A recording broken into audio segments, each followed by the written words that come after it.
Peoples party पारां मकानी चूंडुनि में सोभते जश्न मल्हाइण जो सिलसिलो जारी है। नवाबशाह में पीपी अॻवान ज़िया लंजार जी अॻवानी में शानदार रैली कढी वई। वधीक तफ़सील ॿुधाए रहियो आहे इम्तियाज़ कीरियो पंहिंजी हिन रिपोर्ट में। पाकिस्तान पीपल्स पार्टी मकानी चूंडुनि में ज़िले शहीद बेनज़ीराबाद समेत शहर के old Nawabshah HM Khwaja municipal town corporation में क्लीन स्वीप करण की खुशी में पीपल्स पार्टी डिविजनल सदर ज़ियाउल हसन लंजार, सिटी सदर खान बहादुर भट्टी, तालके सदर नूरनवाज जरदारी, जावेद आराई, आशिक गोरचाणी, मुबशर आराई, मंजूर गुजर, शफी रहमान, जदून, आजान भट्टी समेत मकानी चूंडुनि में कामयाबी माणींदड़ चेयरमैन और वाइस चेयरमैन समेत काउंसलरन, पार्टी कारकुनन, जियालन, पार्टी के ज़ेली तंजीमन जैमें सिपाफ, youth, minority wing, people's lawyer और कल्चर विंग के कारकुनन वडे अंग में इन रैली में शिरकत कई। रैली शहर के मुख्तलिफ चौकन चौराहन मेन रोडन ता थींदे शिराज चौक ते पहुंची, जिते जबरदस्त आतिशबाजी पिण कई वई।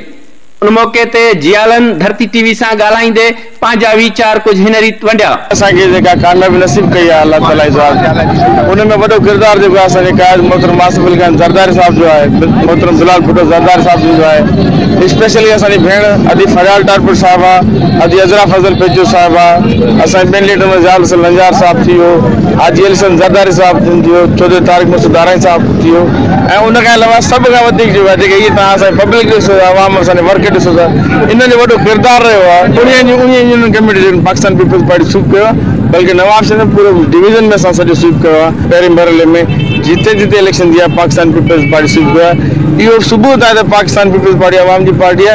आज असां पाकिस्तान पीपल्स पार्टी के वोटरनि इहो साबित कई है कि नवाबशाह ज़िलो पाकिस्तान पीपल्स पार्टी जो किलो है। पूरे नवाबशाह में असां क्लीन स्वीप कयो है।